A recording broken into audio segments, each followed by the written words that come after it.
This time it's 5 affordable Japanese classics.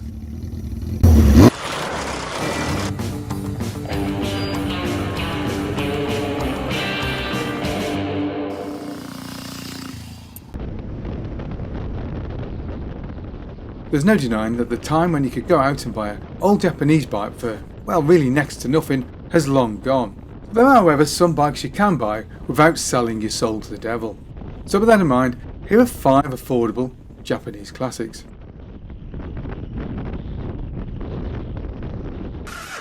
The Yamaha SRX600.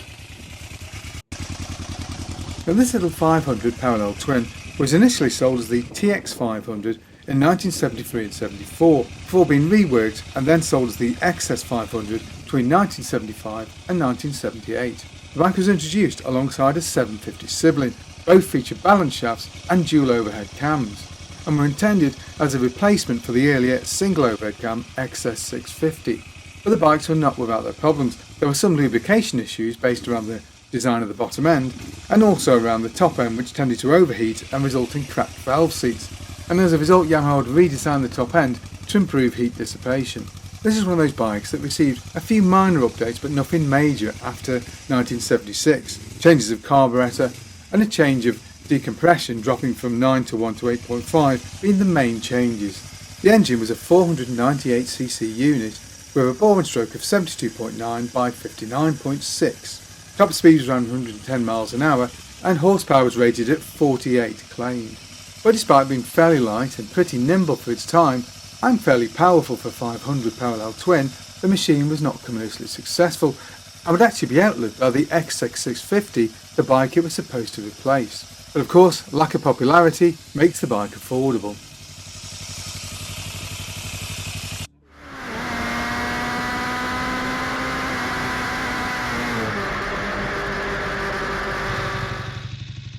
The Honda Superdream. Honda's Superdream series of parallel twin overhead cam units were available in a range of sizes from 125 through to 250 and 400cc. The 250 and the 400, however, are basically the same bike but with different sized pistons, with the overhead cam 3-valve unit claiming 27 horsepower in the case of the 250 and 43 horsepower in the case of the 400. And of course, being based on a larger engine means that the 250 is very understressed and thus very reliable. But unfortunately this also means it's a little bit on the weighty side. The bike replaced the earlier Dream model and was indeed very similar, but had its styling similar to the new CB750 and 900 models, and the new bike would be very popular, selling 70,000 units in the UK alone. And the bikes had some slightly unusual features for a Japanese bike. For one thing, the crank was a 360, just like a British bike, and it was one of the earlier bikes to use CDI, capacitor discharge ignition systems. And this, of course, like so many new things, would give trouble on some early models. But the bike was extremely popular, especially with UK learners, and would remain on sale until 1986.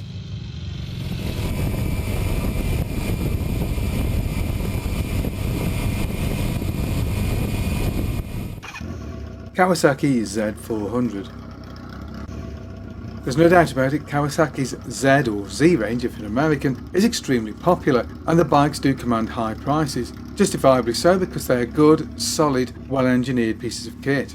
Consequently, they can be very expensive, especially an early model Z1, but the latest 650, 550s, 500s, 1100s and 1000s are also very popular on the classic market. However, if you want an early Kawasaki air-cooled 4, the Z400 could actually be a really good choice.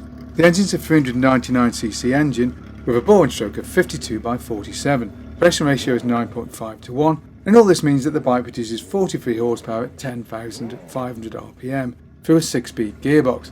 This doesn't add up to huge performance, of course, only about the same as a 400 Superdream, but of course it sounds an awful lot better. Top speed, for what it's worth, was about 106 miles an hour, but ultimately this gives a real sound and feel of a bigger Kawasaki at a cheaper, smaller, more nimble package.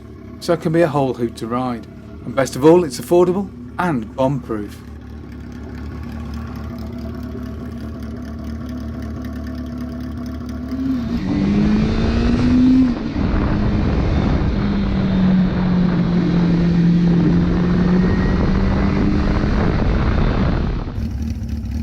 Suzuki GS550. And Suzuki's GS range has never really commanded the prices that say the Kawasaki range does or the early CB750, but they are nevertheless extremely competent bikes, with a chassis that's probably better than everything else on the market at that time, at least from Japan. And there's even more good news, because that heavily Kawasaki influenced engine is bomb-proof in the same way that the Kawasaki is. So great bikes all round, if you ignore the slightly dodgy regulator rectifier systems, which is an easy fix in the modern age.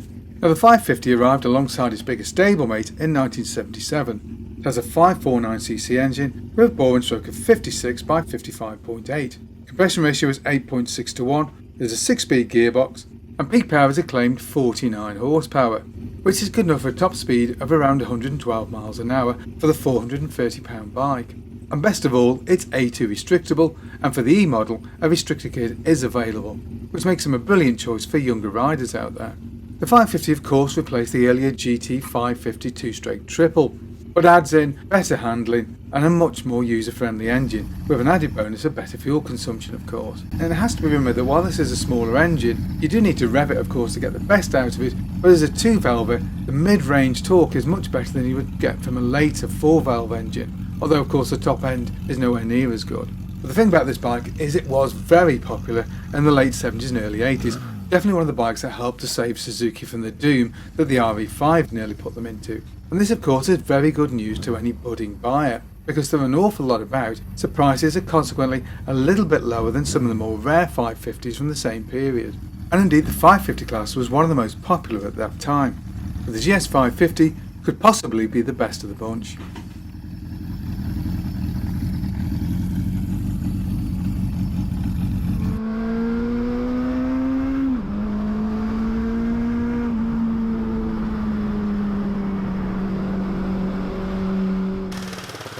Yamaha SRX600.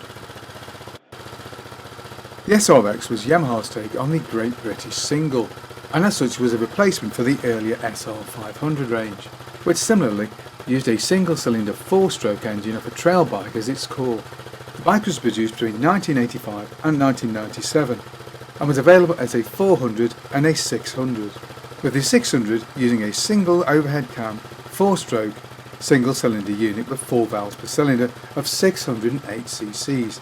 Bore and stroke was 96 by 84, compression ratio was 8.5 to 1, and this meant the bike produced around 45 horsepower, enough for a very creditable 110 miles an hour. The great thing about this bike was its twin-shock chassis. It had a wet weight of just 170 kilos or 370 pounds. This meant the bike was very nimble and easy to chuck around, with the later twin-shock models handling even better and adding a little bit more curvaceous styling too. Although in an effort to cut costs, the later models would feature just a single disc at the front. Similarly to the British bikes, the engine would portray its off-road routes in having dry sump lubrication, so a separate oil tank could be found under the seat, and there was a small oil cooler too. In Japan, the 400 version was extremely popular and can often be seen as a grey import in other countries, and so popular was it that a smaller 250 version was added to the range in the mid-80s. And curiously, this smaller model would incorporate an electric start, something sadly not fitted to the bigger 600, and this would adversely affect sales of course, especially when Honda's XBR 500 equivalent did offer an electric start. The SRX is more a bike of the individual. It doesn't try to ape a British bike in the way that Honda does and has a style all of its own, so it's very much an individual's choice and can be a real bargain too.